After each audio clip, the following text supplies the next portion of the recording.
Welcome to Home Care Business Insights, your go-to resource for exploring the many aspects of running a successful home care business. Whether you're an industry pro, new entrepreneur, or just curious about the industry, this podcast offers strategies, tips, and solutions to help you succeed. While AI-generated voices host the episodes, the insights are real and designed with your growth in mind. Let's dive into what matters most in building a thriving home care business. Now let's hear from our AI hosts. You look at a specialized business venture, right? You see the potential, you see the growth, and then that creeping sensation of imposter syndrome just sets in. Oh, totally. It happens to everyone. Right. You think, I don't have the degree for this, or I've never worked in this field. Who am I to run this company? Yeah, exactly. And it is really the single biggest psychological roadblock keeping incredibly capable people from entering entirely new industries. It really is. The moment the stakes involve something complex, especially anything adjacent to healthcare or specialized services, we immediately start checking our own credentials. We do. We just instantly doubt ourselves. Right, because if your resume doesn't perfectly match the industry's end product, the instinct is just to walk away. You assume the learning curve is insurmountable. Well, today we're taking a crowbar to that exact assumption. I love that. We are pulling apart a stack of excerpts from the Entrepreneur's Blueprint for Non-Medical Home Care Ownership. And the mission for this deep dive is to really deconstruct the misconception that you need a medical background to thrive in the booming home care industry. Which is a huge misconception. Huge. And we want to uncover the surprising skills that actually, dictate who succeeds and who fails. Because look, thinking you need to be a nurse to own a home care business is, it's like thinking you need to be a master mechanic to own a successful car dealership. That is a perfect way to look at it. Right? Like you are not the one in the service bay rotating the tires. You aren't calibrating the engine. No, absolutely not. You are the one securing the real estate, Yeah. managing the inventory, building the sales team, and just ensuring the customer experience is seamless. And, the blueprint makes a really sharp distinction right out of the gate that supports that framing. Okay, what do they say? It says that non-medical home care is fundamentally a service and logistics business. It's not a clinical practice. Wow, okay. A service and logistics business. Exactly. The car dealership analogy works so well because it separates the technical delivery of the product from the architecture of the business itself. Makes total sense.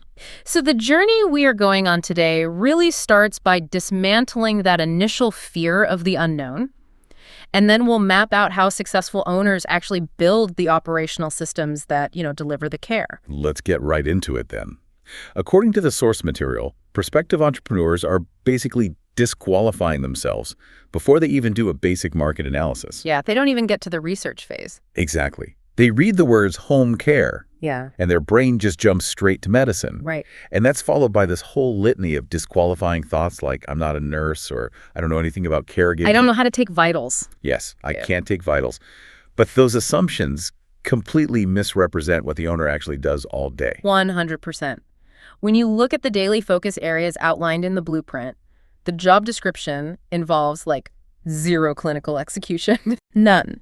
The owner is focused entirely on macro level operations. They're out in the community developing referral partnerships. So talking to hospital discharge planners, local organizations, things like that. Exactly. Building relationships. And internally, they are building an administrative team to handle the really complex stuff like payroll and compliance. Right, the business stuff. They are designing recruitment marketing to hire caregivers.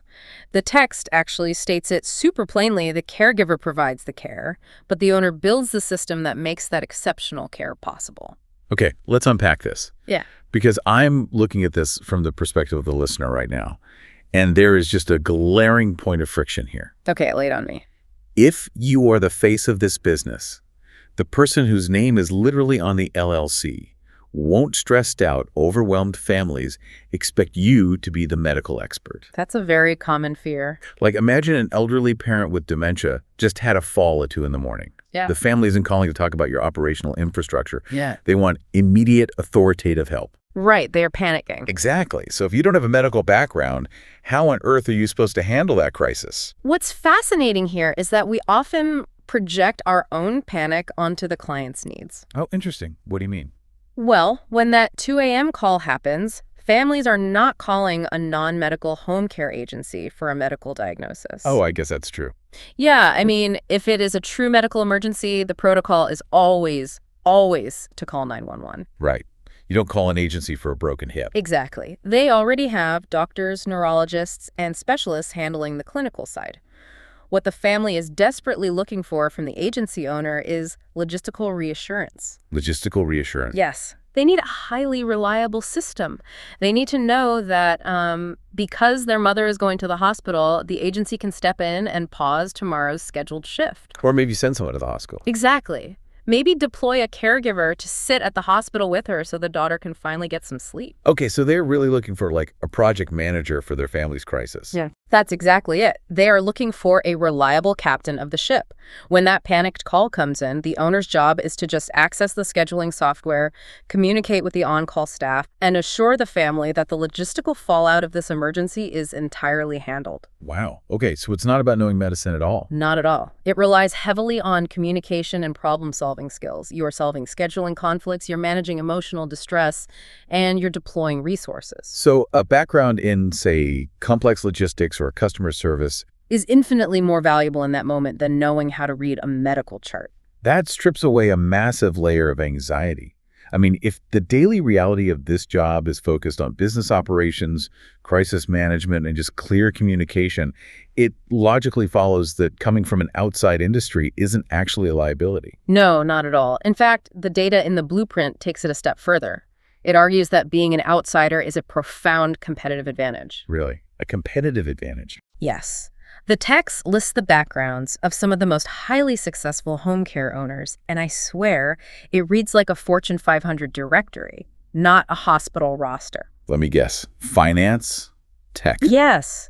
Corporate sales, marketing, human resources, military leadership, finance, tech, and even manufacturing. Let's drill down into that because those fields are wildly diverse. Like, what is the shared mechanism that allows a former tech executive and, say, a former military officer to both succeed in senior care? Well, because they lack clinical training, these non-healthcare owners do not get bogged down by the clinical minutia. Oh, they don't micromanage the medical stuff. Exactly. A really common pitfall for clinicians who open businesses is that they naturally gravitate toward the bedside. Because it's what they know. It's their comfort zone. Right. But when the owner is at the bedside, nobody is running the business. Wow. Yeah, that's a huge blind spot. Outsiders, by necessity, devote their energy entirely to the macro elements of success. They approach the venture as system builders. And in the home care industry, the single biggest bottleneck to growth isn't finding clients, right? No, there's a massive demand for care. So the bottleneck is finding and keeping caregivers. Yes, 100%. It's an employment challenge, not a client acquisition challenge. Don't go anywhere. We'll be right back. We spend a lot of time talking with people who are exploring business ownership. And one of the most common things we hear is this: I wish I had done this sooner. What's interesting is that it's usually not coming from people who failed. It's coming from people who waited. People who stayed in careers that felt safe. People who kept putting off business ownership because they were waiting for the perfect time. But here's what they eventually realized: there is no perfect time. What they wish they'd known is that they could have started building something of their own years earlier, with the support, systems, and guidance that come with the franchise model. That's why we enjoy these conversations. Most people aren't looking for pressure, they're looking for clarity. They simply want to know what's possible. So if owning a business has been in the back of your mind for a while, book a quick call with us at caringfranchise.com. No pressure, just a conversation about your goals and whether franchising could be the right next step for you. Here's where it gets really interesting, because thinking about this from a systems perspective, this image just popped into my head. Okay, let's hear it. It's like being an orchestra conductor. Oh, I like that. Right. Stand up there on the podium, and you don't actually need to know how to play the cello or the oboe or the French horn. You'd probably be terrible at it if you tried. Exactly. If you jump into the string section and try to play the cello yourself, the entire symphony loses its tempo and the whole thing falls apart. Right, because nobody is leading. Your job as the conductor is to make sure everyone is playing from the exact same sheet music, playing together, on time, and ultimately keeping the audience, or in this case the clients, happy and moved by the experience. Extending that analogy reveals exactly why outsiders thrive in this space. The caregivers are the musicians. Right. They already know how to provide the care. What they need is the sheet music. They need the operational procedures, the clear schedules, the robust communication tools. Which is exactly what a corporate executive knows how to build. Yes. An owner with a background in human resources or military leadership, they know how to build unit cohesion. They know that to retain a great caregiver in an industry that is frankly plagued by high turnover, you have to offer consistent hours. You have to recognize their performance. Right, and create a culture where they feel supported by the front office.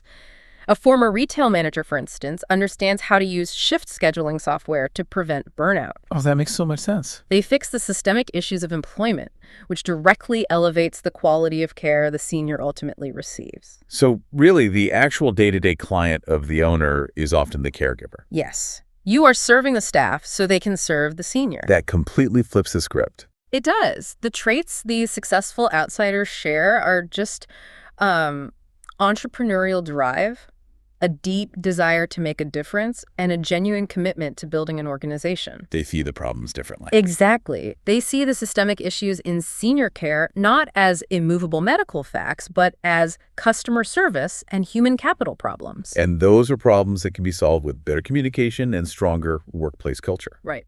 Okay, so we have this conductor. They are focused on culture, on growth, on making sure the caregivers are supported, and the operational tempo is maintained. The macro stuff. Right.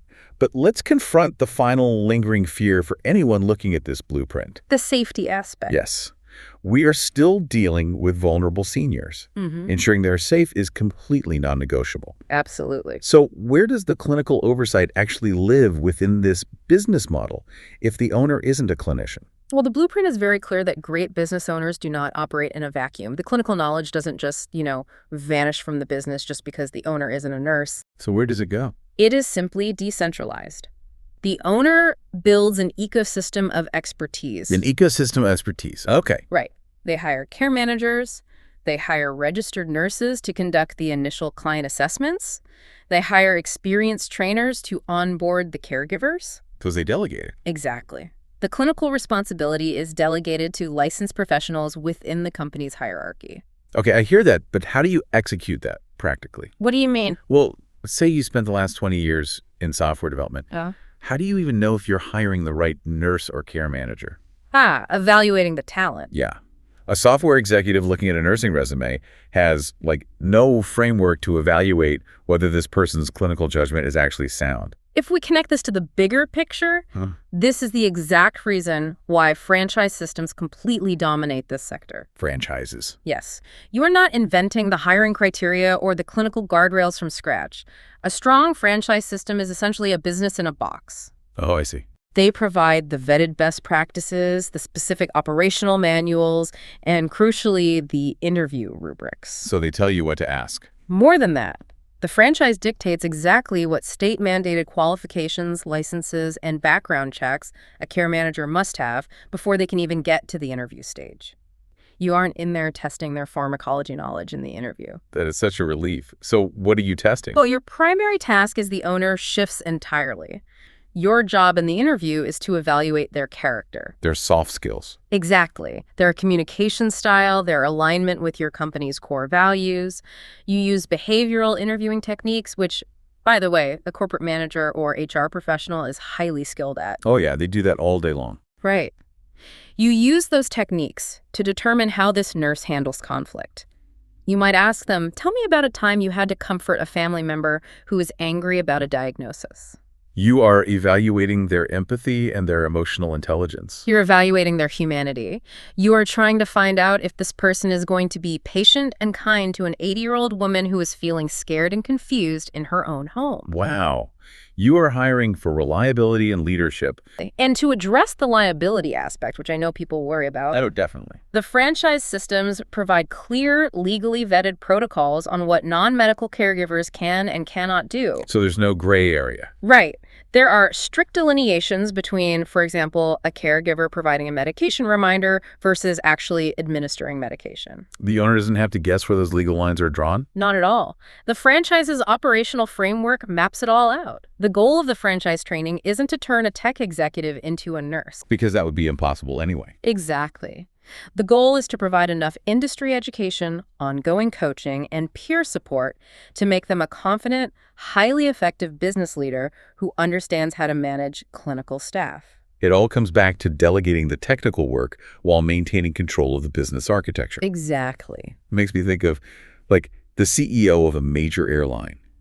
They do not need to know how to fly a commercial jet. Right. Or how to rebuild a jet engine. No, that would be ridiculous. But they absolutely need to know how to hire the best pilots, how to hire the best mechanics, and how to implement a rigorous, non-negotiable culture of safety across the entire organization. And they need to ensure the passenger experience is seamless. Yes. When a corporate outsider steps into the home care role, they bring decades of experience in organizing people. They know how to run a training orientation, how to set key performance indicators, and how to hold staff accountable to those metrics. Which is exactly what makes a business successful. Right. Those organizational engines are what drive a successful home care agency. The clinical tasks are simply the cargo that the organizational engine is pulling. Man, we have covered immense ground today, pulling apart this blueprint. It's a lot to process, but it's so important. It is. So to synthesize the core mechanism for you, the listener, non-medical home care ownership is ultimately an exercise in leadership and logistics.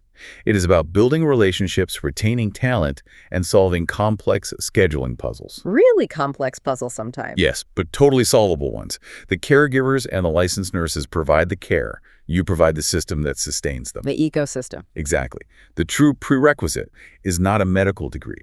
It just comes down to a willingness to learn a new operational system and a genuine desire to build a business that serves the community. And, this raises an important question. How often do we judge our own potential using entirely the wrong metrics? Oh, all the time. Constantly. Evaluating your own leadership ability, your resilience in the face of logistical challenges, and your capacity to build a positive workplace culture that is a far stronger predictor of your success than anything written on a clinical resume. It's a completely different skill set. It is. This blueprint really illustrates that the opportunity to build a highly impactful business, one that truly helps seniors age safely and independently at home, is accessible to anyone with the drive to build the right infrastructure. So what does this all mean for you? Think about it. If a highly sensitive, care-focused industry like senior home care doesn't actually require you to be a practitioner to run the business. What else is out there? Exactly. What other industries, what other dreams have you completely disqualified yourself from just because you confuse the product of the business with the leadership of the business? Such a powerful thought. Next time you look at a new opportunity and feel that imposter syndrome creeping in, ask yourself, am I avoiding this because I truly lack the skills to build a company, or just because I'm looking at the wrong resume? It changes everything. It really does. Well, thank you for joining us for this deep dive. Keep questioning the assumptions, and we will catch you next time.